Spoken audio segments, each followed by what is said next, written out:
Work out with me 2 weeks postpartum. Really, I'm at the point where my bleeding has stopped, so I'm feeling really confident being able to do some movement. Super simple and easy with some deep belly breathing on our stability ball. Deep belly breath in, all the way in, and then letting the air all the way out. Feeling as if I am bringing my belly button all the way back to my spine. This is going to help a ton with core stability without doing things like crunches, because what we want to focus on here is our transverse abdominis, which are the ab muscles that hold your organs in, not the ab muscles on the outside that give you that quote unquote six-pack look. Next, we're moving on to some marching in place seated on the stability ball. Now, the stability ball is going to add a little extra challenge. I do these again, but seated on the floor, so we will have a modified version. But again, I'm doing that deep belly breathing all the way in and all the way out, stabilizing my core before I lift a leg. I'm really focusing on strengthening my hip flexors again. That way my hips feel a little bit less wonky when I'm walking on a regular basis. Now moving on to more of a hands and knees position where again, I'm doing deep belly breathing. Our biggest focus here is working on that transverse abdominis, working on our hip flexor strength again, and also our pelvic floor.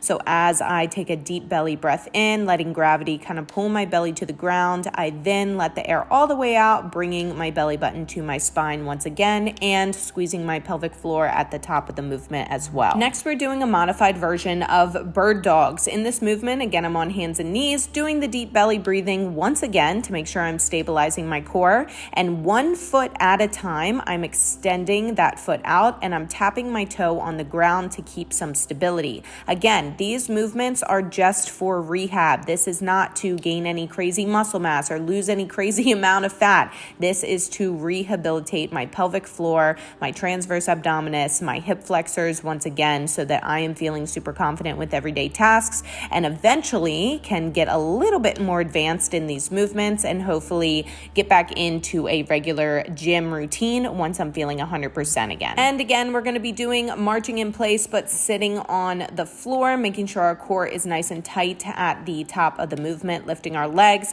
Now notice how my knees are bent. This is a modified marching in place, seated, making sure that I'm not putting way too much tension on my core. You guys have to remember, after you have a baby, you have a placenta size wound inside of you. So you don't want to push yourself too fast. We want to take it nice and slow to make sure that we aren't causing any excess bleeding or causing any type of prolapse or anything like that, and being very intentional about stabilizing our core, squeezing our pelvic floor at the top of these movements, and going nice and slow with our breathing. And my favorite part is that I get to do these in my living room with baby and of course the dogs as well. Stay tuned for my next full rehab workout.